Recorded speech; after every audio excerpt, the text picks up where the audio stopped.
ನಡೆಸುತ್ತಿದ್ದೇವೆ. ಈ ಸಭೆಗೆ ನಮ್ಮೊಂದಿಗೆ ಇದ್ದಾರೆ ಶ್ರೀಯುತ ಹರೀಶ್ ಜಿ, ತಾಲೂಕು ಕಾರ್ಯಕ್ರಮ ವ್ಯವಸ್ಥಾಪಕರು, ಸಾಮಾಜಿಕ ಪರಿಶೋಧನೆ, ಮೂಡುಬಿದ್ರೆ ತಾಲೂಕು.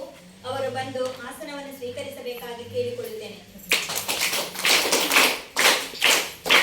ಅದೇ ರೀತಿ ನಮ್ಮೊಂದಿಗೆ ಗ್ರಾಮ ಸಂಪನ್ಮೂಲ ವ್ಯಕ್ತಿಗಳಾದ ಶ್ರೀಮತಿ ಸವಿತಾ ಹಾಗೂ ಶ್ರೀಮತಿ ಶ್ವೇತಾ ಇವರು ಕೂಡ ಈ ಸಭೆಯಲ್ಲಿ ಆಸೀನರಾಗಬೇಕಾಗಿ ಕೇಳಿಕೊಳ್ಳುತ್ತೇನೆ.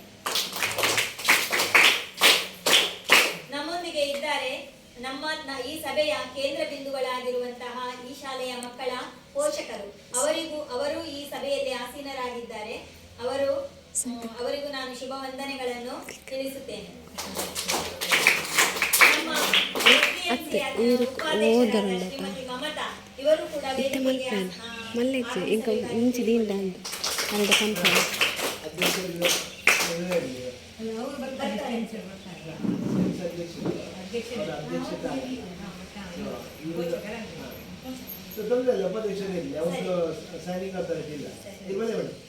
ನಮ್ಮ ಶಾಲೆಯ ಮುಖ್ಯ ಶಿಕ್ಷಕರು ಕೂಡ ವೇದಿಕೆಯಲ್ಲಿ ಆಸೀನರಾಗಬೇಕಾಗಿ ಕೇಳಿಕೊಳ್ಳುತ್ತೇನೆ.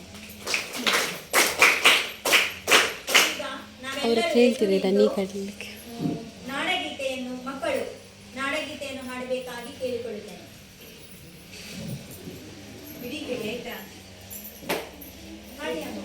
ಜೈ ಭಾರತ ಜೈ ಭಾರತ ಜನನಿಯ ತನುಜಾತೆ, ಜಯ ಹೇ ಕರ್ನಾಟಕ ಮಾತೆ, ಜಯ ಸುಂದರ ನದಿವನಗಳ ನಾಡೆ, ಜಯ ಹೇ ರಸ ಋಷಿಗಳ ಬೀಡೆ. ಜೈ ಭಾರತ ಜನನಿಯ ತನುಜಾತೆ, ಜಯ ಹೇ ಕರ್ನಾಟಕ ಮಾತೆ, ಭೂದೇವಿಯ ಮಕುಟದ ನವಮಣಿಯೇ, ಗಂಧದ ಚಂದದ ಹೊನ್ನಿನ ಗಣಿಯೇ, ರಾಘವ ಮಧುಸೂದನರವತರಿಸಿದ ಭಾರತ ಜನನಿಯ ತನುಜಾತೆ, ಜೈ ಭಾರತ ಜನನಿಯ ತನುಜಾತೆ, ಜಯ ಹೇ ಕರ್ನಾಟಕ ಮಾತೆ, ಜನನಿಯ ಜೋಗುಳ ವೇದದ ಘೋಷ, ಜನನಿಗೆ ಜೀವವು ನಿನ್ನಾವೇಶ, ಹಸುರಿನ ಗಿರಿಗಳ ಸಾರೆ, ನಿನ್ನಯ ಕೊರಳಿನ ಮಾಲೆ, ಕಪಿಲ ಪತಂಜಲ ಗೌತಮ ಜಿನನುತ ಭಾರತ ಜನನಿಯ ತನುಜಾತೆ, ಜೈ ಭಾರತ ಜನನಿಯ ತನುಜಾತೆ, ಜಯ ಹೇ ಕರ್ನಾಟಕ ಮಾತೆ, ಶಂಕರರ ಮನುಜ ವಿದ್ಯಾರಣ್ಯ, ಬಸವೇಶ್ವರ ಮಧ್ವರ ದಿವ್ಯಾರಣ್ಯ, ರಣ್ಯ ಷಡಕ್ಷರಿ ಪೊನ್ನ, ಪಂಪಲ ಕುನಿಪತಿ ಜನ್ನ, ಕುಮಾರ ವ್ಯಾಸರ ಮಂಗಳಧಾಮ, ಕವಿ ಕೋಗಿಲೆಗಳ ಪುಣ್ಯ ರಾಮ, ನಾನಕ ರಾಮಾನಂದ ಕಬೀರರ ಭಾರತ ಜನನಿಯ ತನುಜಾತೆ, ಜೈ ಭಾರತ ಜನನಿಯ ತನುಜಾತೆ, ಜಯ ಹೇ ಕರ್ನಾಟಕ ಮಾತೆ, ತೈಲಪ ವೈಸಲ ನಾಡಿನ ನಾಡೆ, ರಕ್ತನ ಜಕಣರ ನೆಚ್ಚಿನ ವೀಣೆ, ಕೃಷ್ಣ ಶರಾವತಿ ತುಂಗ, ಕಾವೇರಿಯ ವರರಂಗ, ಚೈತನ್ಯ ಪರಮಹಂಸ ವಿವೇಕರ ಭಾರತ ಜನನಿಯ ತನುಜಾತೆ, ಜೈ ಭಾರತ ಜನನಿಯ ತನುಜಾತೆ, ಜಯ ಹೇ ಕರ್ನಾಟಕ ಮಾತೆ, ಸರ್ವ ಜನಾಂಗದ ಶಾಂತಿಯ ತೋಟ, ರಸಿಕರ ಕಂಗಳ ಸೆಳೆಯುವ ನೋಟ, ಹಿಂದೂ ಕ್ರೈಸ್ತ ಮುಸಲ್ಮಾನ, ಪಾರಸೀಕ ಜೈನರು ಧ್ಯಾನ, ಜನಗಣ ಹೋಲುವ ದೊರೆಗಳ ಧಾಮ, ಗಾಯಕ ವೈದಿಕರ ರಾಮ, ಕನ್ನಡ ನುಡಿ ಕುಣಿದಾಡುವ ದೇಹ, ಕನ್ನಡ ತಾಯಿಯ ಮಕ್ಕಳ ದೇಹ, ಜೈ ಭಾರತ ಜನನಿಯ ತನುಜಾತೆ, ಜಯ ಹೇ ಕರ್ನಾಟಕ ಮಾತೆ, ಜಯ ಸುಂದರ ನದಿವನಗಳ ನಾಡೆ, ಜಯ ಹೇ ರಸ ಋಷಿಗಳ ಬೀಡೆ. ಜೈ ಭಾರತ ಜನನಿಯ ತನುಜಾತೆ, ಜಯ ಹೇ ಕರ್ನಾಟಕ ಮಾತೆ. ಇದೀಗ ಈ ಸಭೆಗೆ ಆಗಮಿಸಿದವರನ್ನೆಲ್ಲರನ್ನು ಪ್ರೀತಿಪೂರ್ವಕವಾಗಿ ಸ್ವಾಗತಿಸಬೇಕಾಗಿ ಈ ಶಾಲೆಯ ಮುಖ್ಯ ಶಿಕ್ಷಕಿ ಶ್ರೀಮತಿ ಜ್ಯೋತಿ ಇವರಲ್ಲಿ ವಿನಂತಿಸಿಕೊಳ್ಳುತ್ತಿದ್ದೇನೆ.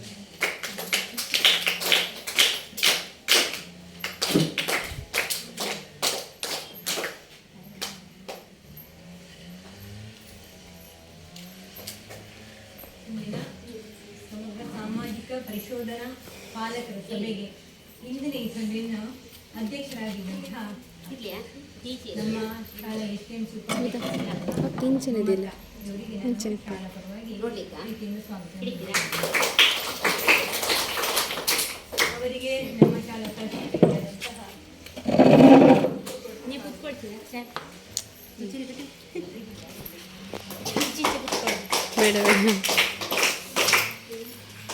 ಹಾಗೆಯೇ ಕುಲ್ಲರ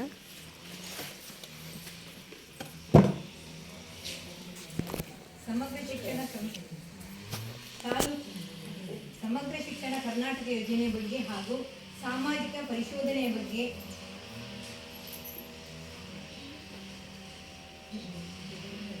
ತಾಲೂಕು ಕಾರ್ಯಕ್ರಮ ವ್ಯವಸ್ಥಾಪಕರಾದಂತಹ ಸಾಮಾಜಿಕ ಪರಿಶೋಧನಾ ಅಧಿಕಾರಿಗಳ ಮೂಡಬಿದ್ರೆ ತಾಲೂಕು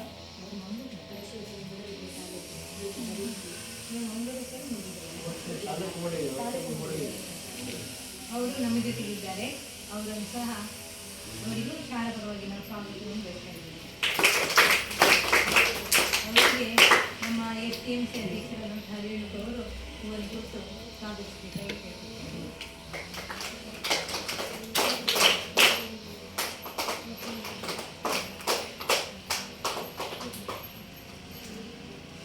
ಹಾಗೆ ಸರಿಯಾದ ಹೊತ್ತಲ್ಲಿ ನಮ್ಮ ಈ ಸಭೆಗೆ ಪಾಲಕರ ಸಭೆಗೆ STMC ಅಧ್ಯಕ್ಷರಾದಂತಹ ರೇಣುಕಾ ಅವರು ಬಂದಿದ್ದಾರೆ. ಹಾಗೆ ಅವರಿಗೆ ನಮ್ಮ ಶಾಲಾ ಸಹಶಿಕ್ಷಕಿಯಾದಂತಹ ನಾರಾಯಣ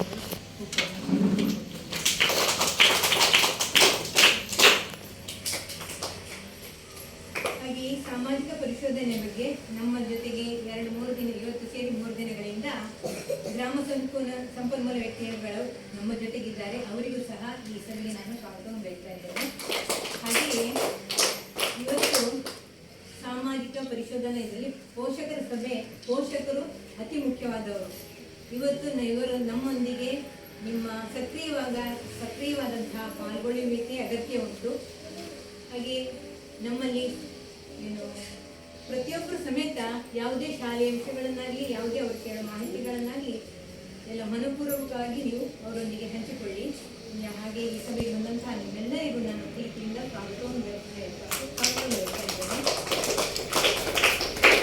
ಹಾಗೆ ನಮ್ಮೆಲ್ಲ ಪುಟಾಣಿಗಳಿಗೂ ಸಹ ಈ ಪಾಲಕರ ಸಭೆಗೆ ಪ್ರೀತಿಯಿಂದ ಸ್ವಾಗತವನ್ನು ಹೇಳ್ತಾನೆ.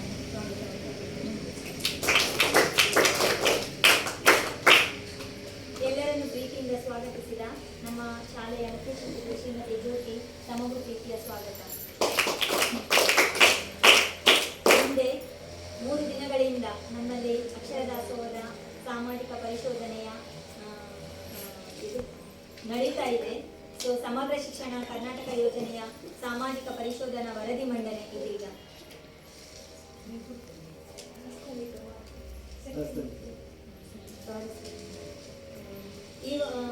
ಈ ಸಭೆಯ ಬಗ್ಗೆ ಪ್ರಾಸ್ತಾವಿಕ ಮಾತುಗಳನ್ನಾಡಬೇಕಾಗಿ ಶ್ರೀಯುತ ಹರೀಶ್ ಜಿ, ತಾಲೂಕು ಕಾರ್ಯಕ್ರಮ ವ್ಯವಸ್ಥಾಪಕರು, ಸಾಮಾಜಿಕ ಪರಿಶೋಧನಾ ಮೂಡಬಿದ್ರೆ ತಾಲೂಕು, ಇವರಲ್ಲಿ ನಾನು ವಿನಂತಿಸಿಕೊಳ್ಳುತ್ತಿದ್ದೇನೆ. ನಮಸ್ಕಾರ. ಇವತ್ತಿನ ಇದೊಂದು ಏನು ಸಭೆಯನ್ನು ಆಯೋಜನೆ ಮಾಡಿಕೊಂಡಿದ್ದೇವೆ. ಈ ಒಂದು ಸಭೆಯ ಅಧ್ಯಕ್ಷತೆಯನ್ನು ನೋಡಲ್ ಅಧಿಕಾರಿಯವರಾದಂತಹ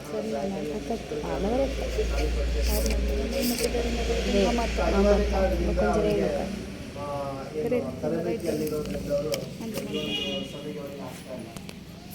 ಹಾಗಾಗಿ ಈ ಸಭೆಯಲ್ಲಿ ನಿಮ್ಮವರೇ ಒಬ್ಬರನ್ನು ಆಯ್ಕೆ ಮಾಡಿಕೊಂಡು ಅವರೊಂದು ಅಧ್ಯಕ್ಷತೆಯಲ್ಲಿ ಸಭೆಯನ್ನು ಆಯೋಜನೆ ಮಾಡ್ಕೊಳ್ಳಿಕ್ಕೆ ಅವಕಾಶ ಕಲ್ಪಿಸಿಕೊಟ್ಟಿದೆ ಈ ಒಂದು ಸಾಮಾಜಿಕ ಪರಿಶೋಧನಾ ನಿಯಮಗಳಲ್ಲಿ. ಸೊ ಆ ಒಂದು ನಿಟ್ಟಿನಲ್ಲಿ ನಿಮ್ಮ ಈ ಒಂದು ಶಾಲೆಯ ಉಪಾಧ್ಯಕ್ಷರಾದಂತಹ ಮಮತಾ ಮೇಡಮ್ ಅವರ ಒಂದು ಅಧ್ಯಕ್ಷತೆಯಲ್ಲಿ ಇವತ್ತು ನಾವು ಈ ಸಭೆಯನ್ನು ಆಯೋಜನೆ ಮಾಡ್ಕೊಂಡಿದ್ದೇವೆ. ಅದೇ ರೀತಿ ನಮ್ಮ SMC ಸಮಿತಿಯ ಶಾಲಾಭಿವೃದ್ಧಿ ವ್ಯವಸಾಯ ಸಮಿತಿಯ ಅಧ್ಯಕ್ಷರು ಕೂಡ ನಮ್ಮ ಜೊತೆ ಉಪಸ್ಥಿತಿ ಇದ್ದಾರೆ.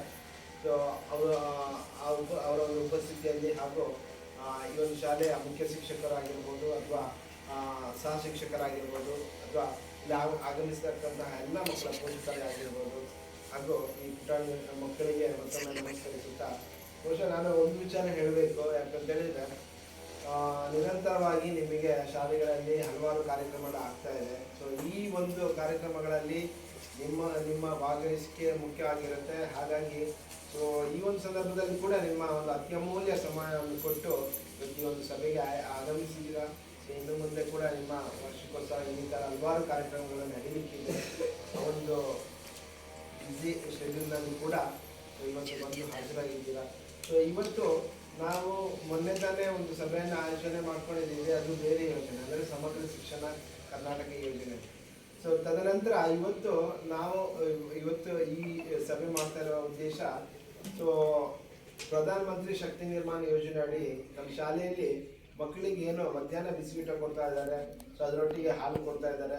ಸೊ ಇವೆಲ್ಲದರ ಒಂದು ಕೂಲಂಕಷ ಒಂದು ಸಾಮಾಜಿಕ ಪರಿಶೀಲನೆ ನಡೆಸಿ ಅದರ ಒಂದು ವರದಿಯನ್ನು ಸರ್ಕಾರಕ್ಕೆ ಕೊಡಬೇಕು. ಆ ಮೂಲಕ ಅದರಲ್ಲಿ ಏನಾದರೂ ಬದಲಾವಣೆಗಳನ್ನು ಮುಂದಿನ ದಿನಗಳಲ್ಲಿ ತರಬಹುದು ಅಂತ ಆದರೆ ನಿಮ್ಮಗಳ ಒಂದು ಏನು ನೀವು ಕಂಡುಕೊಂಡಂತಹ ಒಂದು ಮಾಹಿತಿಗಳಿರ್ಬೋದು ಅಥವಾ ಸಲಹೆಗಳಿರ್ಬೋದು, ಆ ಸಲಹೆಗಳನ್ನು ಕೊಟ್ಟಾಗ ಸೊ ಅದು ಪರಿಪೂರ್ಣವಾಗಿ ಮುಂದೆ ಸರ್ಕಾರಕ್ಕೆ ವರದಿಗಳು ಹಸ್ತಾಂತರ ಆದಾಗ ಅಲ್ಲಿ ಬದಲಾವಣೆಗೆ ಅವಕಾಶ ಇರುತ್ತೆ. ಸೊ ಆ ಒಂದು ನಿಟ್ಟಿನಲ್ಲಿ ಇವತ್ತು ನಾವೇನು ಈ ಸಭೆಗೆ ಸೇರಿದ್ದೇವೆ, ಇಲ್ಲಿ ನಾನು ಹೇಳೋದಕ್ಕಿಂತ ಪೋಷಕರು ಹೆಚ್ಚಾಗಿ ಬೆರೆತು ನಮ್ಮ ಜೊತೆ ನಾವೊಂದು ಸಂವಾದದ ರೀತಿಯಲ್ಲಿ ಮಾಡ್ಕೊಂಡು ಹೋದ್ರೆ ಬಹುಶಃ ಅದು ನಿಮಗೆ ಆ ಮಾಹಿತಿಗಳು ತಿಳ್ಕೊಳ್ಳಿಕ್ಕೆ ಬಹಳಷ್ಟು ಹೆಚ್ಚಿನ ಅವಕಾಶಗಳಿರುತ್ತೆ.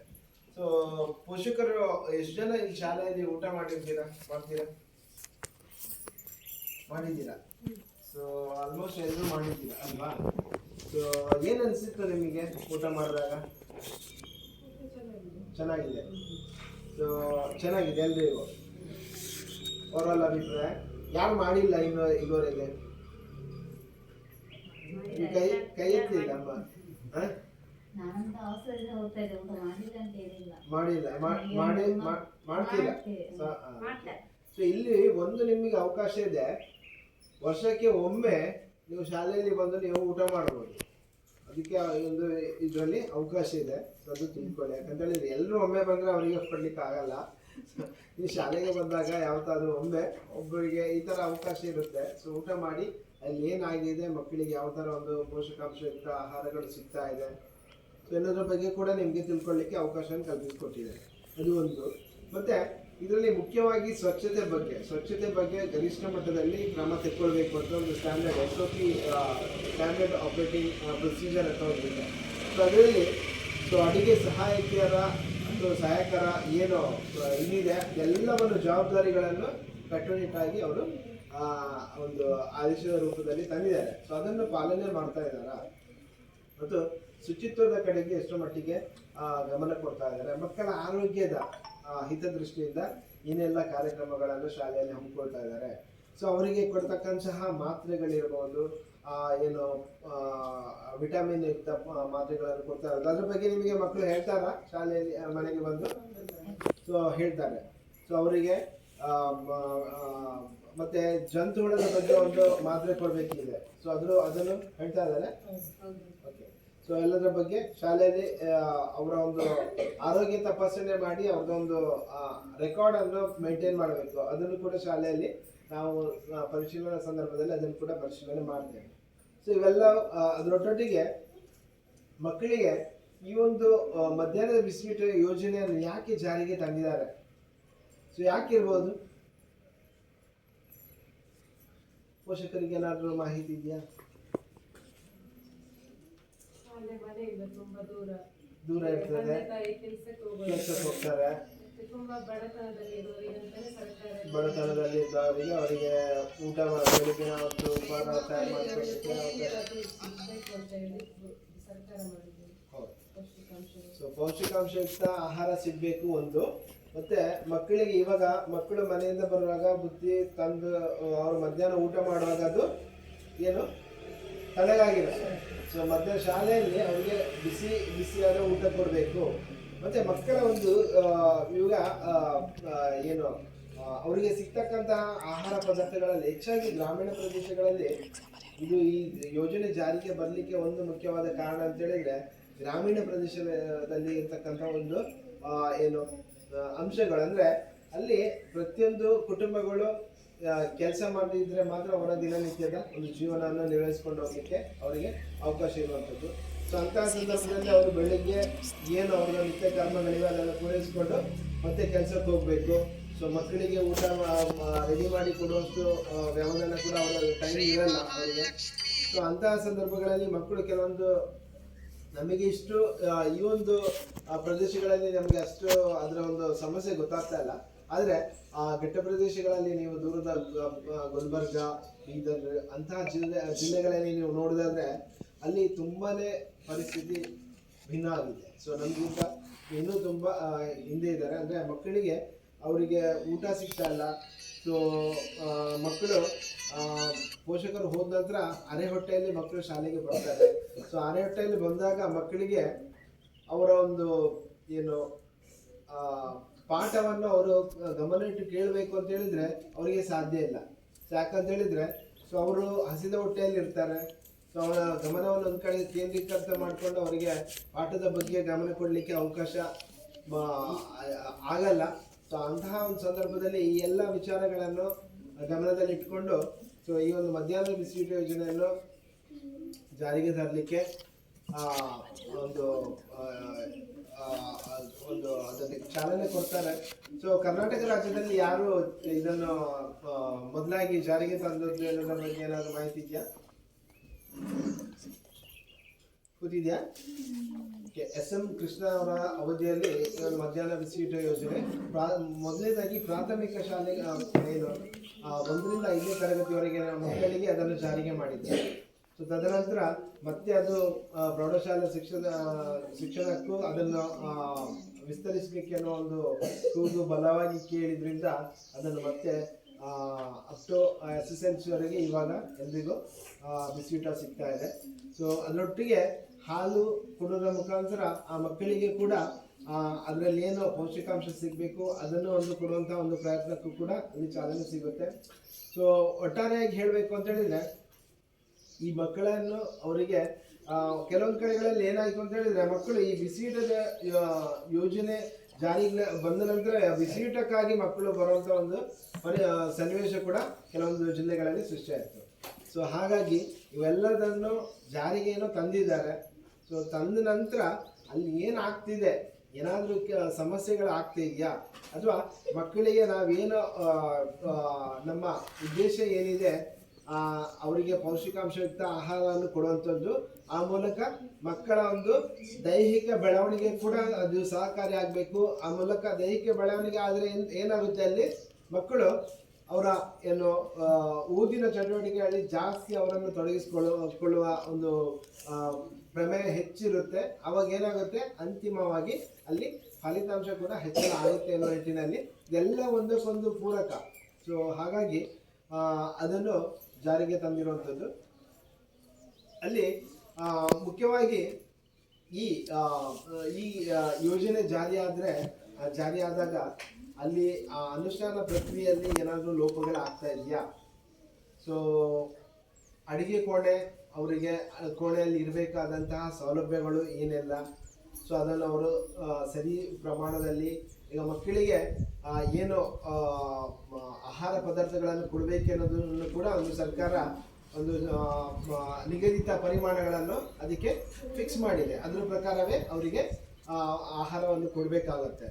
ಸೊ ಮಕ್ಕಳಿಗೆ ಎಷ್ಟು ml ಹಾಲು ಕೊಡಬೇಕು ಅನ್ನೋದ್ರ ಬಗ್ಗೆ ಮಾಹಿತಿ ಇದೆಯಾ ಪೋಷಕರಿಗೆ?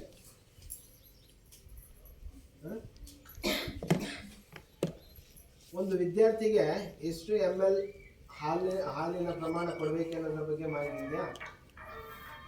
ಒಂದು ಮಗುವಿಗೆ 150 ml ಹಾಲು ಕೊಡಬೇಕು. ಅದರಲ್ಲಿ 18 ಗ್ರಾಮ್ ಏನು ಹಾಲಿನ ಪುಡಿ ಬೆರೆಸಬೇಕು, 10 ಗ್ರಾಮ್ ಸಕ್ಕರೆ ಹಾಕಬೇಕು. ಸೊ ಈ ಪ್ರಮಾಣದಲ್ಲಿ ಮಕ್ಕಳಿಗೆ ಹಾಲನ್ನು ಕೊಡಬೇಕಾಗಿರುತ್ತೆ. ಸೊ 1ರಿಂದ 5ನೇ ತರಗತಿವರೆಗೆ ಮಕ್ಕಳಿಗೆ ಎಷ್ಟು ಅಕ್ಕಿ ಹಾಕಬೇಕು ಅನ್ನೋದ್ರ ಬಗ್ಗೆ ನಿಮ್ಗೆ ಏನಾದ್ರು ಮಾಹಿತಿ ಇದೆಯಾ? 100 ಗ್ರಾಮ್. ಬೇಳೆ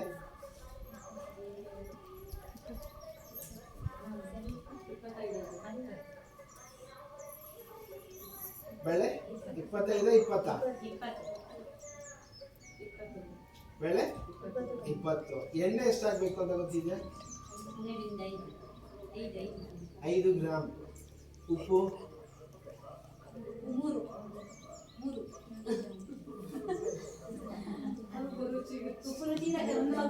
ಹೆಚ್ಚಿಗೆ ತಕ್ಕಷ್ಟು ಆಗ್ಬೇಕು, ಬಟ್ ನಿಗದಿ ಮಾಡಿರೋಂಥದ್ದು ಅದೆಲ್ಲ ತಿಳ್ಕೊಬೇಕು ನೀವು. ಸೊ ಹಾಗಾಗಿ ಸೊ ಇವೆಲ್ಲದ್ರ ಬಗ್ಗೆ ನಿಮಗೆ ಎಷ್ಟು ಮಾಹಿತಿ ಇದೆ ಅದನ್ನು ಇಲ್ಲಿ ತಿಳ್ಕೊಳ್ಳಿಕ್ಕೆ ಈ ಸಭೆಯನ್ನು ಆಯೋಜನೆ ಮಾಡಿರುವಂಥದ್ದು. ಒಂದು ಮಗುವಿಗೆ ಸೊ ಒಂದು ಪರಿವರ್ತನೆ ವೆಚ್ಚ ಅಂತ ಹೇಳ್ತಾರೆ. ಒಂದು ಮಗುವಿಗೆ ಗೊತ್ತಾ ನಿಮಗೆ ಎಷ್ಟಿದೆ ಅಂತ? 1 ರಿಂದ 5ನೇ ತರಗತಿವರೆಗೆ ಇವಾಗ ಪ್ರಸ್ತುತ ಗೊತ್ತಿಲ್ಲ. ಅಡಿಗೆ ಮನೆ ಹತ್ರ ಒಂದು ಕೊಠಡಿ ದೊಡ್ಡದಾಗಿ ಬರ್ತಾ ಇರ್ತದೆ ಅಂತ ನೋಡುದಿಲ್ಲ. ಸೊ ನೋಡಿದ್ರೆ ಹೋದ್ರೆ ನೋಡ್ಕೊಳ್ಳಿ, ಯಾಕಂದ್ರೆ ನಾನು ಹೇಳಿದ್ರೆ ಅದು ಬರೀ ನಿಮಗೆ ಇಲ್ಲಿ ಮಾತ್ರ ಪಾಸ್ ಆಗಿರುತ್ತೆ, ಮತ್ತೆ ನೀವು ಅದನ್ನು ತಿಳ್ಕೊಳ್ಳಿಕ್ಕೆ ಹೋಗಲ್ಲ. ಸೊ ಇದೆಲ್ಲವನ್ನು ಅಲ್ಲಿ ಪ್ರತಿಯೊಂದನ್ನು ಬರೆದಿರ್ತಾರೆ. ಮೆನು ಚಾರ್ಟ್ ಹಾಕಬೇಕು ಆ ಅಡಿಗೆ ಕೋಣೆಯಲ್ಲಿ. ಮಕ್ಕಳಿಗೆ ಏನೋ ಅಂದ್ರೆ ಸೋಮವಾರ, ಮಂಗಳವಾರ, ಬುಧವಾರ, ಗುರುವಾರ, ಶುಕ್ರವಾರ, ಶನಿವಾರದವರೆಗಿನ ಅವರಿಗೆ ದೈನಂದಿನ ಏನು ಮಕ್ಕಳಿಗೆ ಕೊಡ್ತಾ ಇದ್ದಾರೆ. ಸೊ ಅಲ್ಲಿ ಸರ್ಕಾರ ನಿಗದಿ ಮಾಡಿದ್ದು ಬೇರೆ ಬೇರೆ ರೀತಿಯಲ್ಲಿ ಇದೆ ಅವರಿಗೆ ಅದು, ಬಟ್ ಆದರೆ ವಾಸ್ತವವಾಗಿ ಅದನ್ನು ಕೊಡ್ಲಿಕ್ಕೆ ಆಗಲ್ಲ. ಅಂದರೆ ನಮ್ಮ ಜಿಲ್ಲೆಗೆ ಹೋಲಿಕೆ ಮಾಡಿದರೆ ಅವರಿಗೆ ಬೇರೆ ಬೇರೆ ಚಿತ್ರಾನ್ನ ಕೊಡಬೇಕು ಅಂತ ಹೇಳ್ತಾರೆ, ಬೇರೆ ಎಲ್ಲ ಗೋಧಿ ಹಿಟ್ಟು ಅಂತ ಎಲ್ಲ ಕೊಡ್ಲಿಕ್ಕೆ, ಅದು ನಮ್ಮ ಮಕ್ಕಳು ಅದನ್ನು ಸೇವಿಸಲ್ಲ. ಸೊ ಹಾಗಾಗಿ ಅಲ್ಲಿ ಆಹಾರದ ಪ್ರಮಾಣ ವ್ಯರ್ಥ ಆಗುತ್ತೆ ಮಾಡಿದರೆ. ಮಕ್ಕಳು ಯಾರು ಕನ್ಸ್ಯೂಮ್ ಮಾಡಿಲ್ಲ ಅಂತ ಹೇಳಿದ್ರೆ ಅದು ಮತ್ತೆ ಇದು ವ್ಯರ್ಥ, ಯಾವುದೇ ಕಾರಣಕ್ಕೆ ವ್ಯರ್ಥ ಮಾಡುವಾಗಿಲ್ಲ ಈ ಆಹಾರ ಪದಾರ್ಥಗಳು. ನಾವೊಂದು ನಿಟ್ಟಿನಲ್ಲಿ ನಮ್ಮ ಜಿಲ್ಲೆಗೆ ನಾವೇನು ಬದಲಾವಣೆಗಳನ್ನು ಮಾಡಿಕೊಂಡು ಅದನ್ನು ಕೊಡಬೇಕು ಅನ್ನೋದನ್ನು ಜಿಲ್ಲಾ ಹಂತದಲ್ಲಿ ನಿರ್ಣಯಿಸಿಕೊಂಡು ಅದನ್ನು ಇವಾಗ ಕೊಡ್ತಾ ಇದ್ದಾರೆ. ಅದ್ರ ಬಗ್ಗೆ ಯಾವುದೇ ಎರಡು ಮಾತಿಲ್ಲ. ಸೊ ಒಟ್ಟಾರೆಯಾಗಿ ಅದರ ತಾತ್ಪರ್ಯ ಏನಂತ ಹೇಳಿದ್ರೆ ಯಾವುದೇ ಕಾರಣಕ್ಕೂ ಆಹಾರ ಪದಾರ್ಥಗಳ ಒಂದು ದುರುಪಯೋಗ ಆಗಬಾರ್ದು, ಅಥವಾ ವ್ಯತ್ಯಯ ಆಗಬಾರ್ದು, ಅಥವಾ ವೆಚ್ಚ ಆಗಬಾರ್ದು. ಅಂದರೆ ಮಕ್ಕಳು ಅದನ್ನು ತಿನ್ನದೇ ಇರಲಿಕ್ಕೆ ತಿನ್ನದೇ ಇರುವಂತಹ ಆಹಾರ ಪದಾರ್ಥಗಳನ್ನು ಅವರಿಗೆ ತಯಾರಿಸಿಕೊಟ್ರೆ ಅದು ಸಂಪೂರ್ಣವಾಗಿ ವ್ಯರ್ಥ ಆಗುತ್ತೆ. ಸೊ ಹಾಗಾಗಿ ಅದನ್ನು ಕೂಡ ಮನಸ್ಸಿನಲ್ಲಿ ಇಟ್ಕೊಂಡು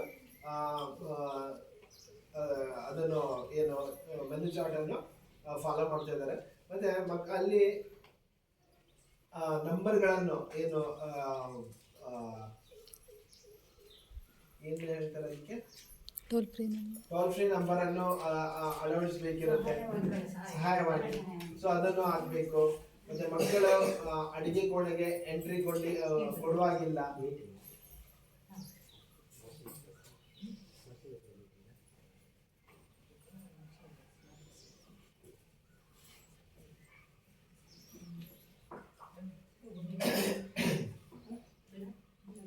ಬರ್ತಾರ ಮಾಡಿ ಬರಿಬೇಕು. ಮತ್ತೆ ಮಕ್ಕಳಿಗೆ ಅಲ್ಲಿ ಯಾವುದೇ ಕಾರಣಕ್ಕೆ ಅಲ್ಲಿ ಎಂಟ್ರಿ ಇಲ್ಲ. ಸೊ ಮಕ್ಕಳಿಗೆ ಯಾಕೆ ಎಂಟ್ರಿ ಇಲ್ಲ ಹೇಳಿ? ಯಾವ ಕಾರಣಕ್ಕೆ ಮಕ್ಕಳಿಗೆ ಅಲ್ಲಿ ಪ್ರವೇಶ ನಿಷೇಧವಾಗಿರುತ್ತೆ? ಪೋಷಕರು ಹೇಳ್ಬೇಕು.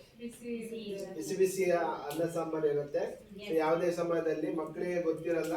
ಸೊ ಅವಘಡಗಳು ಸಂಭವಿಸಬಹುದು ಅನ್ನೋ ನಿಟ್ಟಿನಲ್ಲಿ ಅದಕ್ಕೆ ಅವರಿಗೆ ಪ್ರವೇಶ ನಿಷಿದ್ಧ ಅಂತ ಒಂದು ಬೋರ್ಡನ್ನು ಕೂಡ ಅಲ್ಲೇ ಅಳವಡಿಸಬೇಕು.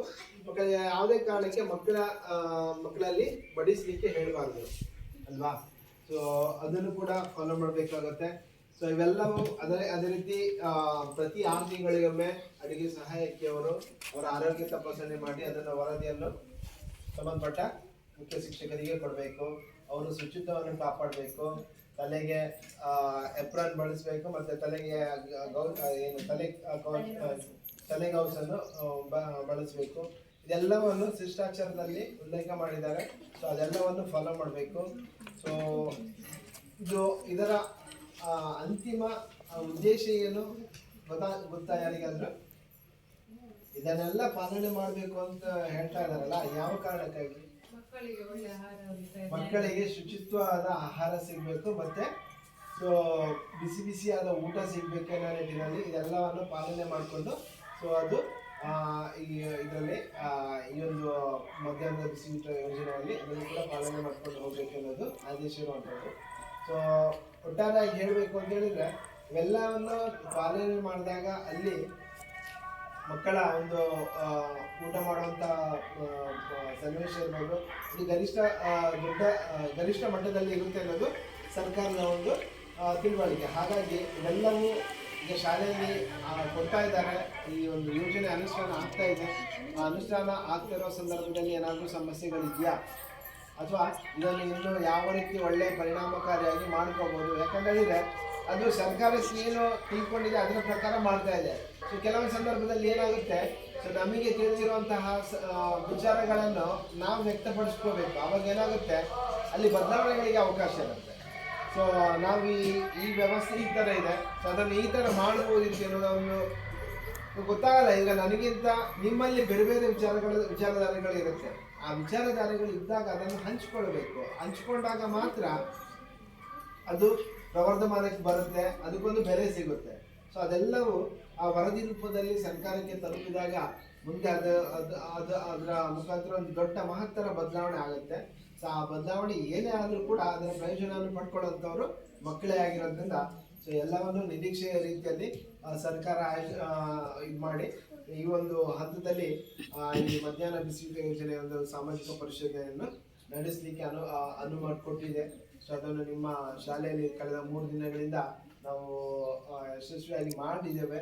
ಸೊ ನಮಗೇನು ಆ 3 ದಿನಗಳ ಅವಧಿಯಲ್ಲಿ ನಾವೇನು ನೇರವಾಗಿ ಕಂಡುಕೊಂಡಂತಹ ವರದಿಗಳೇನಿರುತ್ತೆ ಅದನ್ನು ವರದಿ ಮುಖಾಂತರ ದಾಖಲಿಸುತ್ತೇವೆ. ಅದು ಮೇ ಬಿ ತಪ್ಪಿರ್ಬೋದು ಅಥವಾ ಸರಿ ಇರ್ಬೋದು. ಅದು ನಾವು ಮಾಡಿದ ವರದಿ ಅಂತಿಮ ಅಲ್ಲ. ಸೊ ಅದನ್ನು ಇಲ್ಲಿ ಪ್ರಸ್ತುತಪಡಿಸ್ತೇವೆ, ಮಂಡಿಸ್ತೇವೆ. ಆ ಮಂಡಿಸಿ ಆದಮೇಲೆ ಅದರ ಬಗ್ಗೆ ಚರ್ಚೆಗೆ ನಿಮಗೆ ಮುಕ್ತವಾದ ಅವಕಾಶ ಕಲ್ಪಿಸ್ಕೊಡ್ತೇವೆ. ನಮ್ಮ ವರದಿ ತಪ್ಪಿರ್ಬೋದು, ನಮ್ಮದು ಅಂತಿಮ ವರದಿ ಅಂತ ನಾವೆಲ್ಲೂ ಹೇಳಲ್ಲ. ಆ ವರದಿ ಬಗ್ಗೆ ಚರ್ಚೆಗೆ ಮುಕ್ತವಾದ ಅವಕಾಶ ಇದೆ. ಆ ಚರ್ಚೆ ಮಾಡಿದ ವರದಿಯನ್ನು ನಾವೆಲ್ಲರೂ ಅಂಗೀಕರಿಸಿ ಅದನ್ನು ಮುಂದಿನ ಹಂತದಲ್ಲಿ ಸರ್ಕಾರದ ಹಂತಕ್ಕೆ ಕಳಿಸಿಕೊಡುವಂತಹ ಪ್ರಯತ್ನ ಮಾಡ್ತೇವೆ. ಸೊ ಹಾಗಾಗಿ ಸೊ ನಿಮ್ಮೆಲ್ಲರ ಸಕ್ರಿಯ ಪಾಲ್ಗೊಳ್ಳುವಿಕೆ ಅದರಲ್ಲಿ ಇರಬೇಕು. ಸೊ ಮತ್ತೆ ಶಾಲೆಯಲ್ಲಿ ಇದರೊಟ್ಟಿಗೆ ಬೇರೆ ಬೇರೆ ಏನು ಚಟುವಟಿಕೆಗಳನ್ನು ಆಯೋಜನೆ ಮಾಡ್ತಾರೆ ಗೊತ್ತಿದೆಯಾ, ನೆನಪಿದೆಯಾ? ಏನಾದರೂ ಚಟುವಟಿಕೆ ಹೇಳ್ಬೋದಾ?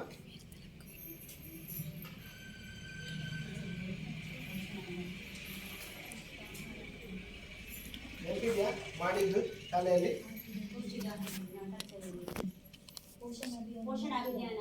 ಪೋಷಣ ಅಭಿಯಾನ ಅಂತ ಆಚರಣೆ ಮಾಡ್ತಾರೆ. ಅದ್ರ ಬಗ್ಗೆ ಮಾಹಿತಿ ಇದೆಯಾ? ಮಕ್ಕಳು ನಿಮ್ಮಲ್ಲಿ ಏನಾದರೂ ತರಕಾರಿ ಇರ್ಬೋದು ಅಥವಾ ಸಿರಿಧಾನ್ಯಗಳಿರ್ಬೋದು ಅದನ್ನು ಕಲೆಕ್ಟ್ ಮಾಡ್ಕೊಂಡು ಬಂದಿರೋಂಥದ್ದು ನೆನಪಿದೆಯಾ?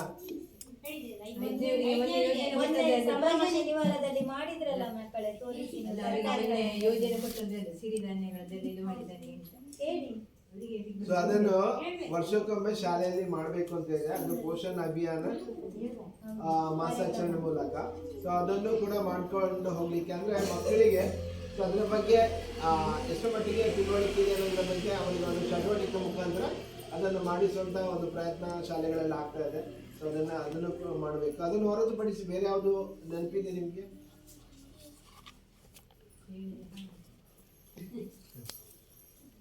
ಸೊ ಇವೆಲ್ಲ ಏನಾಗಿದೆ ಗೊತ್ತಾ, ಇದೆಲ್ಲ ಯಾಕೆ ನಿಮಗೆ ಪ್ರಸ್ತುತ ಅಂತ ಹೇಳಿದ್ರೆ, ಸೊ ಶಾಲೆಯಲ್ಲಿ ಏನಾಗ್ತಿದೆ, ಏನೆಲ್ಲ ಮಕ್ಕಳಿಗೆ ಪ್ರಯೋಜನಗಳಿವೆ, ಇವೆಲ್ಲವನ್ನು ನೀವು ತಿಳ್ಕೋಬೇಕು. ಹಾಗಾಗಿ ನಿಮ್ಮ ಸಕ್ರಿಯ ಪಾಲ್ದಾರಿಕೆಯನ್ನು ಬಯಸುವಂಥದ್ದು ಸರ್ಕಾರ.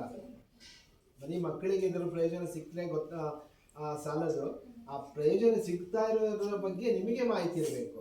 ಸೊ ಅದನ್ನು ಇಲ್ಲಿ ದೊಡ್ಡ ಮಟ್ಟದಲ್ಲಿ ಸರ್ಕಾರ ನಿಮ್ಮಿಂದ ಮಾಹಿತಿಗಳನ್ನು ಬಯಸುತ್ತೆ. ಹಾಗಾಗಿ ಆ ಮಾಹಿತಿಗಳನ್ನು ನೀವು ಜಾಸ್ತಿಯಾಗಿ ತಿಳ್ಕೊಂಡಾಗ ನಾಳೆ ನಿಮಗೆ ಪ್ರಶ್ನೆ ಮಾಡಲಿಕ್ಕೂ ಕೂಡ ಈಸಿ ಆಗುತ್ತೆ. ಸೊ ನೀವು ಯಾಕೆ ಕೊಟ್ಟಿಲ್ಲ, ಅದು ಆ ಥರ ಒಂದು ಪ್ರಶ್ನೆ ಮಾಡಿದಾಗ ಸೊ ಅಲ್ಲಿ ಏನಾದರೂ ಸಮಸ್ಯೆಗಳಾದರೂ ಕೂಡ ಆ ಸಮಸ್ಯೆಗಳನ್ನು ಸರಿಪಡಿಸ್ಕೊಂಡು ಹೋಗ್ಲಿಕ್ಕೆ ಅನುಷ್ಠಾನ ಮಾಡುವವರೆಗೂ ಕೂಡ ಅವಕಾಶ ಇರುತ್ತೆ. ಸೊ ಹಾಗಾಗಿ ಸೊ ನಿಮ್ಮ ಭಾಗಿದಾರಿಕೆ ಇದಲ್ವಾ, ಅದು ಬಹಳ ಪ್ರಾಮುಖ್ಯತೆಯನ್ನು ಪಡ್ಕೊಳ್ಳುತ್ತೆ. ಸೊ ಇವತ್ತು ಜಾಸ್ತಿ ಮಾತಾಡ್ಲಿಕ್ಕೆ ಹೋಗಲ್ಲ. ಸೊ ನಿಮಗೆಲ್ಲ ಗೊತ್ತಿದೆ. ಸೊ ನಿಮ್ಮಿಂದ ನಾನೇನು ಉತ್ತರಗಳನ್ನು ನಿರೀಕ್ಷೆ ಮಾಡಿದ್ರೆ ಅದನ್ನು ಹೇಳಿದ್ದೀರಾ. ಸೊ ಆ ಮಟ್ಟಿನಲ್ಲಿ ನಿಮಗೆ ಮಾಹಿತಿ ಇದೆ. ಸೊ ಇವತ್ತು ಈ ಒಂದು ಸಭೆಯಲ್ಲಿ ನಿಮ್ಮ ಉಪಸ್ಥಿತಿಯನ್ನು ನೀವು ತೋರಿಸ್ಕೊಟ್ಟಿದ್ದೀರಾ. ಸೊ ಯೋಜನೆಯ ಬಗ್ಗೆ ನಿಮಗೆಲ್ಲ ಗೊತ್ತಿರುವಂಥ ವಿಚಾರಗಳನ್ನು ನೀವು ನಮ್ಮ ಜೊತೆ ಶೇರ್ ಮಾಡಿಕೊಂಡ್ರಿ. ಅದರೊಟ್ಟೊಟ್ಟಿಗೆ ಈ ಸಾಮಾಜಿಕ ಪರಿಷತ್ತಿನ ಪ್ರಕ್ರಿಯೆ ಬಗ್ಗೆ ಹೇಳಬೇಕು ಅಂತ ಹೇಳಿದರೆ, ಸೊ ಇಲ್ಲಿ ನಾವು 3 ವಿಚಾರಗಳ ಬಗ್ಗೆ ಬಹಳಷ್ಟು ಒತ್ತು ಕೊಡ್ತೇವೆ. ಒಂದು ಪಾರದರ್ಶಕತೆ, ಉತ್ತರದಾಯಿತ್ವ ಮತ್ತು ಜನರ ಸಹಭಾಗಿತ್ವ. ಈ 3 ವಿಚಾರಗಳಿಗೆ ನಾವು ಪ್ರತಿಯೊಂದು ಹಂತದಲ್ಲೂ ಕೂಡ ಬಹಳಷ್ಟು ಮಹತ್ವ ಕೊಡ್ತೇವೆ. ಪಾರದರ್ಶಕತೆ ಅಂತಂದರೆ ನಾನು ಆಗಲೇ ಹೇಳಿದಾಗೆ ನಮಗೆ ಈ 3 ದಿನಗಳಲ್ಲಿ ಏನು ಕಂಡುಕೊಂಡಿದೆ. ಸೊ ಆ ಒಂದು ವಿಚಾರಗಳ ಬಗ್ಗೆ ನಾವು ನೇರವಾದ ಒಂದು ವಸ್ತುನಿಷ್ಠ ವರದಿಯನ್ನು ತಯಾರು ಮಾಡಿಕೊಂಡು ಈ ಸಭೆಯಲ್ಲಿ ಮಂಡನೆ ಮಾಡುವಂಥದ್ದು. ಎರಡನೇದು ಉತ್ತರದಾಯಿತ್ವ. ಈ ಏನು ಮಧ್ಯಾಹ್ನ ಬಿಸಿಯೂಟ ಯೋಜನೆಗೆ ಸಂಬಂಧಪಟ್ಟ ಹಾಗೆ ಯಾವುದೇ ಸಮಸ್ಯೆಗಳಿದ್ರೂ ಕೂಡ ಅದಕ್ಕೆ ಶಾಲೆಯ ಮುಖ್ಯ ಶಿಕ್ಷಕರು ಉತ್ತರದಾಯಿತ್ವವನ್ನು ಹೊಂದಿರ್ತಾರೆ. ಅವರಲ್ಲಿ ನಿಮ್ಮ ಸಮಸ್ಯೆಗಳನ್ನು ಹೇಳಿಕೊಂಡು ಅದಕ್ಕೆ ನೀವು ಉತ್ತರಗಳನ್ನು ಕೊಡ್ಕೊಳ್ಬಹುದು. ಇನ್ನು ಭಾಗಿದಾರಿಕೆ ಬಗ್ಗೆ ನಿಮಗೆ ಅಲ್ಲಿ ಹೇಳಿದೆ. ನಿಮ್ಮೆಲ್ಲರ ಒಂದು ಉಪಸ್ಥಿತಿಯಲ್ಲಿ ಈ ಯೋಜನೆಗಳು ನಡೆಯುವಂಥದ್ದು. ನಿಮ್ಮ ಸಕ್ರಿಯ ಪಾಲ್ಗೊಳ್ಳುವಿಕೆ ಬಹಳಷ್ಟು ಮುಖ್ಯ ಆಗುತ್ತೆ. ಸೊ ಆದ ಕಾರಣ ಈ ಶಾಲೆಯಲ್ಲಿ ಕಳೆದ 3 ದಿನಗಳಲ್ಲಿ ಏನು ಸಾಮಾಜಿಕ ಪರಿಸರ ನಡೆಸಿದ್ದೇವೆ ಅದರಲ್ಲಿ ಮಧ್ಯಾಹ್ನ ಬಿಸಿಯೂಟ ಯೋಜನೆ ಇರ್ಬೋದು, ನಿಮ್ಮ ಶಾಲೆಗಳಲ್ಲಿ ಸಂಬಂಧಪಟ್ಟ ಹಾಗೆ ಸ್ವಚ್ಛತೆ ಬಗ್ಗೆ ಇರ್ಬೋದು, ಅಡುಗೆ ಸಹಾಯಕರ ಸ್ವಚ್ಛತೆ ಬಗ್ಗೆ ಇರ್ಬೋದು, ಅಡುಗೆ ತಯಾರಿಸುವ ರೀತಿ ಬಗ್ಗೆ ಇರ್ಬೋದು. ಸೊ ಇವೆಲ್ಲದರ ಬಗ್ಗೆ ಮಕ್ಕಳು ಬಿಸಿಯೂಟವನ್ನು ಸೇವಿಸ್ತಿರುವ ವಿಚಾರದ ಬಗ್ಗೆ ಇರ್ಬೋದು. ಸೊ ಅಲ್ಲಿ ಒಂದು ವಿಚಾರ ನಾನು ಮರ್ತೋದೆ. ಸೊ ಈ ಎಲ್ಲ ಮಧ್ಯಾಹ್ನದ ಬಿಸಿಯೂಟ ಯೋಜನೆ ಅವರ ಮಕ್ಕಳು ತಗೊಳ್ತಾ ಇರುವಾಗ ಅವರು ಒಂದು ಅವರಲ್ಲಿ ಯಾವುದೇ ರೀತಿಯ ಒಂದು ಭೇದ ಭಾವ ಇರಲ್ಲ. ಸೊ ಎಲ್ಲರೂ ಒಟ್ಟಾಗಿ ಆ ಒಂದು ಮಧ್ಯಾಹ್ನ ಬಿಸಿಯೂಟವನ್ನು ಸೇವಿಸ್ತಾರೆ. ಸೊ ಅದು ಕೂಡ ಮಕ್ಕಳಲ್ಲಿ ಯಾವುದೇ ರೀತಿಯ ತಾರತಮ್ಯವನ್ನು ಬರಲಿಕ್ಕೆ ಬಿಡದೇ ಇರುವಂಥ ಒಂದು ಪ್ರಸಂಗ ಶಾಲೆಯಲ್ಲಿ. ಇದನ್ನು ಕೂಡ ಸರ್ಕಾರ ಮಕ್ಕಳಲ್ಲಿ ಯಾವುದೇ ರೀತಿಯ ಒಂದು ತಾರತಮ್ಯ ಬಾರದಾಗೆ ಅದನ್ನು ಸರ್ಕಾರ ಬಯಸುತ್ತೆ. ಸೊ ಆ ಒಂದು ನಿಟ್ಟಿನಲ್ಲಿ ಕೂಡ ಬಿಸಿಯೂಟದಲ್ಲಿ ಮಕ್ಕಳು ಅವರನ್ನು ತೊಡಗಿಸ್ಕೊಳ್ತಾ ಇದ್ದಾರೆ. ಸೊ ಹಾಗಾಗಿ ಇವೆಲ್ಲ ವರದಿಗಳು ನಾವು ಕ್ರೋಢೀಕೃತ ವರದಿ ಮುಂದೆ ಮಂಡನೆ ಆಗುತ್ತೆ. ಆ ವರದಿ ಬಗ್ಗೆ ನಿಮ್ಮ ಸಕ್ರಿಯ ಭಾಗಿದಾರಿಕೆಯನ್ನು ಕೂಡ ನಾನು ನಿರೀಕ್ಷೆ ಮಾಡ್ತೇನೆ. ಇವತ್ತು ಯೋಜನೆ ಬಗ್ಗೆ ಹಾಗೂ ಸಾಮಾಜಿಕ ಪರಿಷತ್ ಬಗ್ಗೆ ನನಗೆ ಮಾತನಾಡಲಿಕ್ಕೆ ನೀವು ಅವಕಾಶ ಮಾಡಿಕೊಟ್ಟಿದ್ದೀರಾ. ಮತ್ತೊಮ್ಮೆ ನಿಮ್ಮೆಲ್ಲರನ್ನು ವಂದಿಸುತ್ತಾ ನನ್ನ ಮಾತುಗಳನ್ನು ಮುಗಿಸ್ತೇನೆ.